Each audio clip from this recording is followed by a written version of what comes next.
Thanks very much. I presume everybody's right to go by that reaction from the cameras. As you would probably be aware by now, Kevin Rudd has been elected as leader of the Federal Parliamentary Labor Party. I congratulate Mr Rudd on his election. In view of his election, I have written to the Governor-General asking her to commission Rudd as Prime Minister of Australia. I will shortly leave from this Parliament to see the Governor-General on this matter. In accordance with the pledge I gave earlier today, I announced that I will not recontest the federal electorate of Lalor at the forthcoming federal election. I will have time in the coming weeks to be back home in my electorate and to say hello and goodbye to the community that I've had the absolute privilege of representing in this Parliament since 1998. So I will keep comments about my electorate until that time. 3 years ago, I had the very great honour of being elected as Labor leader. It followed having the honour of being elected as Deputy Leader and Deputy Prime Minister following the 2007 election. This privilege was truly humbling. I thank the Australian Labor Party for that privilege, and I thank the Australian people for their support. When I first put myself forward for consideration as Labor leader in 2010, I had the overwhelming support of my colleagues to do so. I thank them for that, and I thank them for giving the opportunity not only to me to serve the nation, but to serve as the first female Prime Minister of this country.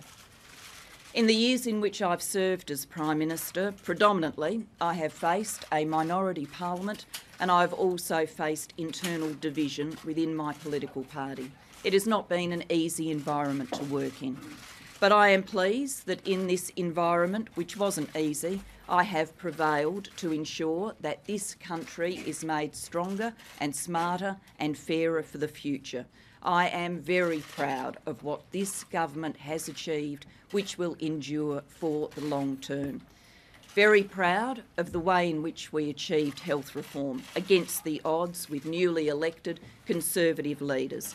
Very pleased that we pushed through and put a price on carbon, and historic reform that will serve this nation well and which required us to have the guts and tenacity to stare down one of the most reckless fear campaigns in this nation's history.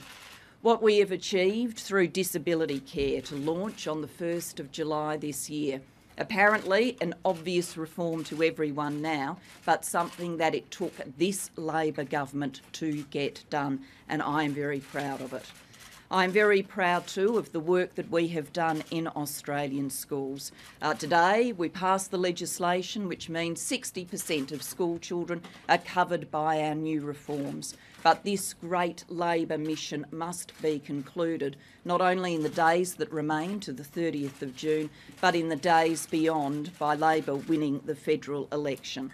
It has been the defining passion of my life that every Australian child gets a great opportunity at a life of work and the dignity that comes with work, gets a great opportunity for the education that they should have, and that reform is almost completed and it needs to be part of the continuing Labor project to get it done.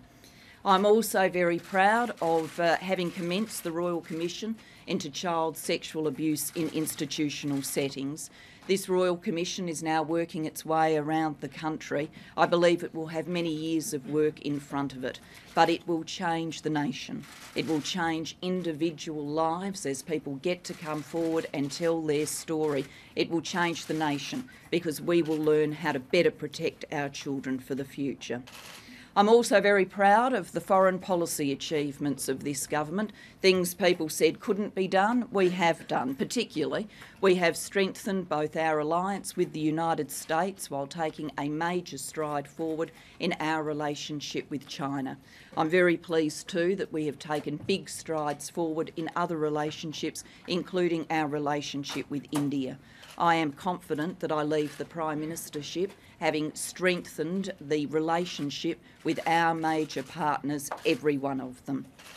I also believe that the work we have done in Afghanistan is something to be proud of as an Australian nation. One of the things that has most delighted me as Prime Minister, and before that as Deputy Prime Minister, has been getting to know our Defence Force personnel.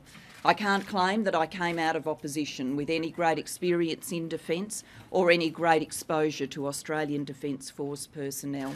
Now I have had both experience in defence and that exposure. And whilst there are issues to address in our Defence Force about the treatment of women, overwhelmingly, the men and women of our ADF are great Australians, and getting to know them has been a real privilege. I have, either as Prime Minister or as Acting Prime Minister, attended 24 funerals for soldiers lost in Afghanistan. I'm very aware of the courage and the sacrifice, and part of being Prime Minister has been being there for those families in their darkest moments.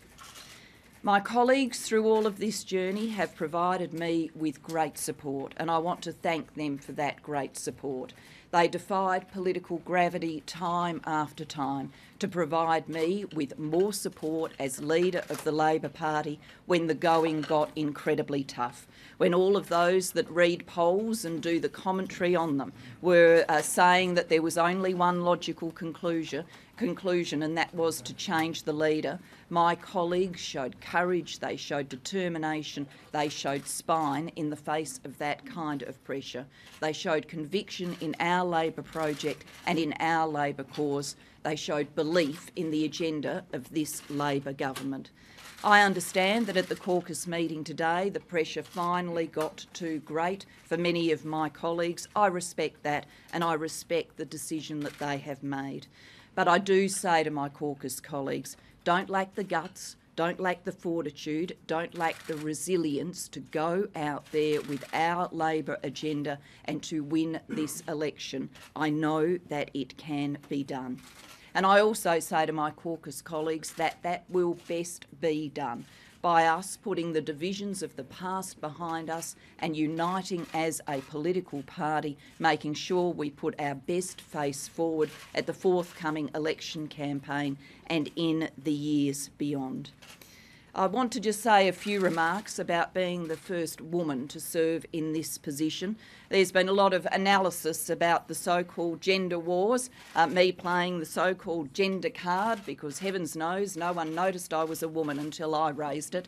But against that background, I do want to say about all of these issues, the reaction to being the first female Prime Minister does not explain everything about my Prime Ministership, nor does it explain nothing about my Prime Ministership. I've been a little bit bemused by those colleagues in the newspapers who have admitted that I have suffered more pressure as a result of my gender than other Prime Ministers in the past, but then concluded that it had zero effect on my political position or the political position of the Labor Party. It doesn't explain everything, it doesn't explain nothing, it explains some things. And it is for the nation to think in a sophisticated way about those shades of grey. What I am absolutely confident of is it will be easier for the next woman and the woman after that and the woman after that, and I'm proud of that. Can I say now a few thank yous, particularly to my colleague Wayne Swan, who I think will address you shortly. He has been fantastic. I have had loyal and capable colleagues. I want to thank them for their dedication and determination. Politicians aren't fashionable in the Australian community, but take it from me, even as I go out the door, politicians work incredibly hard, and overwhelmingly people come into this parliament with a sense of service, and that certainly defines my colleagues, their sense of service to the nation. I want to thank the people who have worked with me. I want to thank the staff at the Lodge and Kirribilli House. I want to thank the AFP. What's a few sandwiches between friends? Don't worry about it. I want to thank my personal staff, led ably by Ben Hubbard. Unfortunately, it is becoming part of our political debate to draw staff members into the political contest. I think that's wrong. I've always believed it's wrong, and I hope it desists now.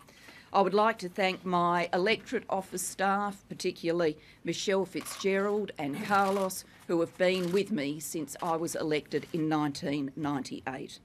I would like to thank Tim and my family, and I would like to say, as I've already said by way of text to my niece, who is due to have a baby in July, look forward to the most meddlesome great aunt in Australia's history. Thank you very much. Thank you, Prime Minister.